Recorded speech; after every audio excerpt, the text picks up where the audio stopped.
right? Yeah, it's crazy. 38 Santee.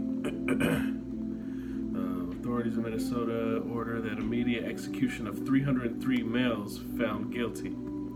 Lincoln was concerned about how this would play with Europeans whom he was afraid were about to enter the war on the side of the South. He offered the following compromise to the politicians of Minnesota. They would prepare a list of those to be hung down to 39. So originally they wanted to hang 303, they ended up hanging 39. Right? Slovakia. Get this stuff out of here. Alright. This is Job. Actually, I want to go to Amos 8 and 4. Hear this, O ye that swallow up the needy, even to make the poor of the land fail. Right?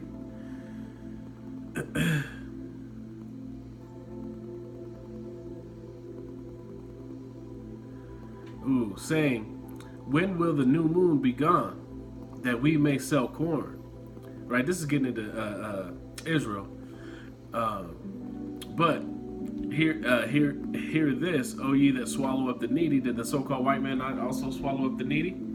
Even to make the poor of the land to fail, right? And that's what his whole plan was, to put us in derision so he could take over our land because he coveted it, right? But there's a judgment to come, and we'll get into that. I'm going to read some more of this information. During the 50s, the families were taken away from their reservation communities and brought into the urban areas as colonial motive to assimilate Indians into Anglo-American society. It was a kind of genocide. The BIA, Bureau of Indian Affairs, brought them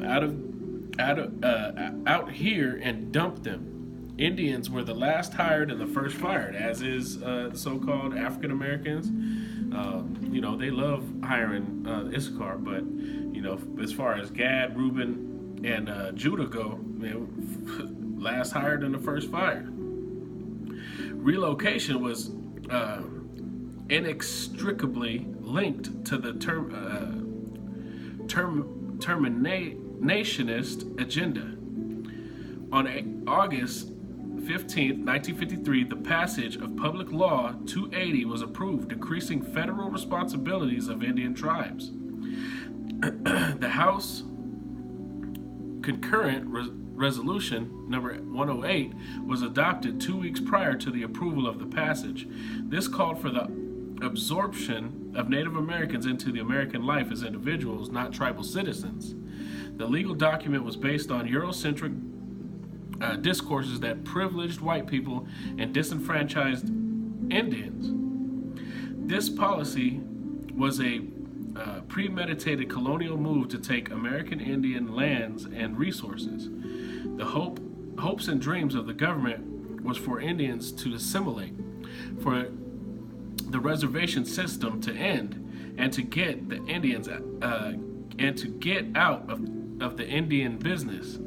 The policymakers wanted Indian people to blend into the landscape of urban anonymity and disappear forever in a faceless crowd of overwhelming numbers. Right? And this is what the so-called white man always has done.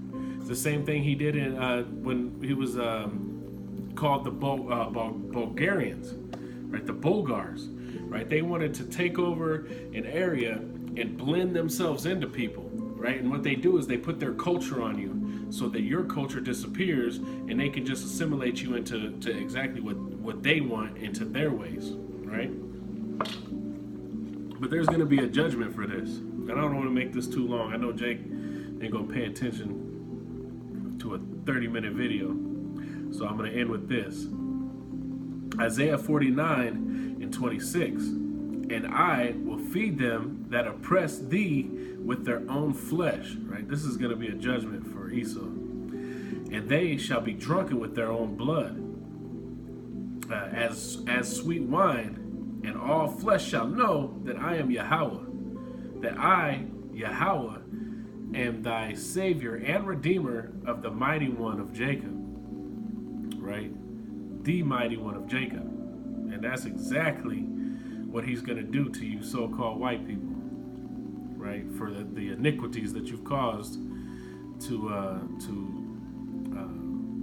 the nation of Israel.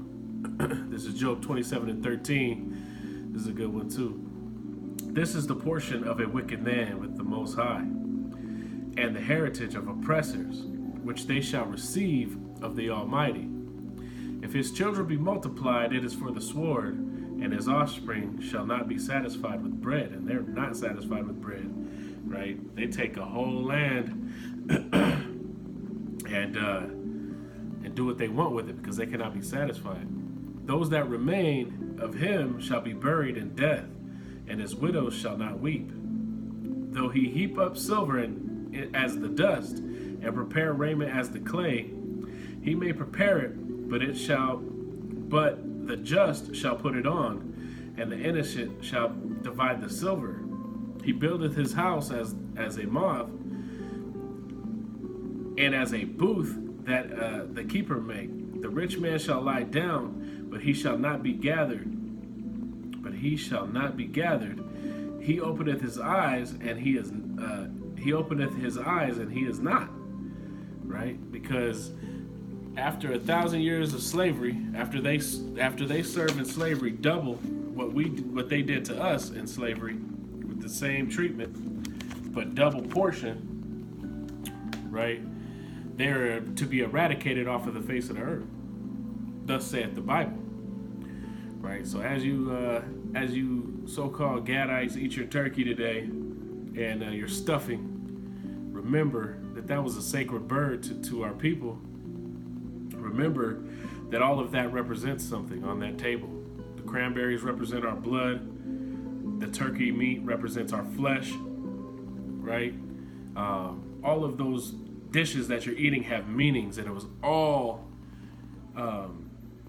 part of our genocide as Israelite people, as Yasharallah, princes of the power, princes with the power. So with that, I'm going to wrap it up. Again, I want to give all praises, glory, and honor unto the Most High Power, Yahweh, Bahashem, Yahweh Shai.